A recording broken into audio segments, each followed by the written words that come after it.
आपण पाहत आहोत विश्वविनायक न्यूज, ग्रामीण जनतेचा बुलंद आवाज।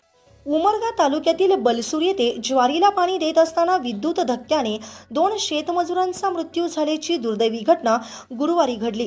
सविस्तर वृत्त असे की येथील मोहन पेमा पवार यांच्या शेतातील विद्युत पंपासाठी विद्युत पुरवठा करण्यासाठी जमिनीवरून घेतलेल्या वायर कट होऊन त्याला असलेल्या जे वायरमध्ये विद्युत पुरवठा उतरल्याने ज्वारीला पाणी देत असतानाच कडदोरा येथील व्यंकटराम बालकुंदे वय वर्ष 59 व बलसूर येथील खुर्शीद अमीन साहब बडगिरे वय वर्ष 67 या 2 शेतमजुरांचा विद्युत धक्क्याने जागीच मृत्यू झाल्याची दुर्दैवी घटना गुरुवारी सकाळी 11च्या सुमारास घडली।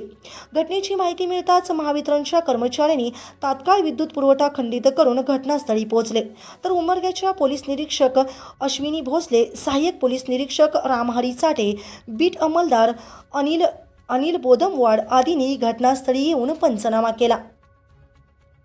उमरगा प्रतिनिधी विकास गायकवाड, विश्वविनायक न्यूज।